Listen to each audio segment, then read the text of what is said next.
आज का बाइबल का वचन न्यायकर्ताओं का ग्रंथ अध्याय 2 वचन 11 से 19 और आज का सुसमाचार मत्ती के अनुसार अध्याय 19 वचन 16 से 22।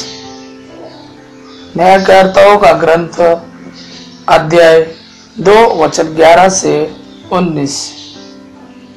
तब इस्राएलियों ने वही किया जो प्रभु की दृष्टि में बुरा है और वे बाल देवताओं की पूजा करने लगे। उन्होंने प्रभु को अपने पूर्वजों के ईश्वर को जो उन्हें मिस्र से निकाल लाया था त्याग दिया। वे अपने आसपास रहने वाले लोगों के देवताओं के अनुयायी बनकर उनकी पूजा करने लगे। उन्होंने प्रभु को अप्रसन्न कर दिया। वे प्रभु को त्याग कर बाल और अस्तारता देवियों की पूजा करने लगे।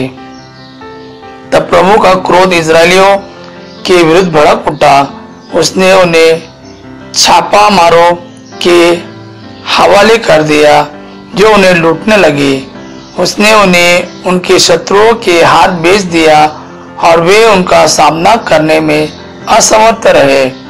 जब वे युद्ध करने निकलते तो पराजित हो जाते थे, क्योंकि प्रभु उनके विरुद्ध था, जैसे कि उसने शपथ खाकर उन्हें चेतावनी दी थी।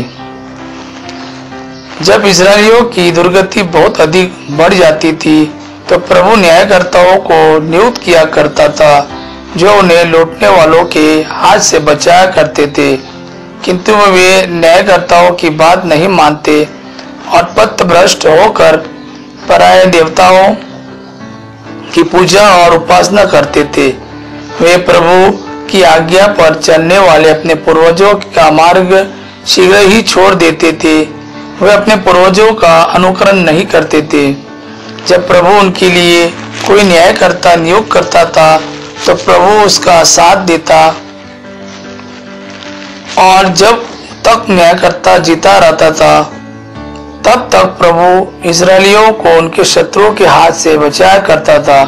क्योंकि जब वे अपने अत्याचारियों के दुर्व्यवहार से पीड़ित होकर खराते थे तो प्रभु को उन पर तरस आता था। परंतु जब वो न्यायकर्ता मर जाता था तो वे शीघ्र ही अपने पूर्वजों से भी अधिक घोर पाप करते थे। वे पराये देवताओं के अनुयायी बनकर उनकी पूजा और उपासना करते थे। उन्होंने अपनी पुरानी आदतें और हठीला व्यवहार कभी नहीं छोड़ा। आज का सुसमाचार मत्ती के अनुसार अध्याय 19 वचन 16 से 22।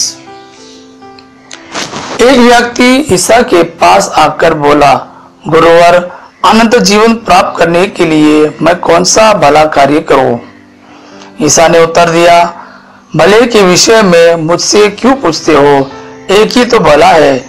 यदि तुम जीवन में प्रवेश करना चाहते हो तो आज्ञाओं का पालन करो। उसने पूछा, कौन सी आज्ञा है? ईसा ने कहा, हत्या मत करो, व्यभिचार मत करो, चोरी मत करो, झूठ गवाही मत दो, अपने माता पिता का आदर करो और अपने पड़ोसी को अपने समान प्यार करो। नवयुवक ने उनसे कहा, मैंने इन सब का पालन किया है, मुझ में किस बात की कमी है? ईसा ने उसे उत्तर दिया, यदि तुम पूर्ण होना चाहते हो तो जाओ, अपनी सारी संपत्ति बेचकर गरीबों को दे दो और स्वर्ग में तुम्हारे लिए पूंजी रखी जाएगी। तब आकर मेरा अनुसरण करो। वह सुनकर वह नवयुवक बहुत उदास होकर चला गया, क्योंकि वह बहुत धनी था। यह प्रभु का वाणी है। प्रभु को धन्यवाद। आपा पिता की महिमा और पुत्र यीशु का प्रेम आप पर सदा सर्वदा बना रहे। आमीन।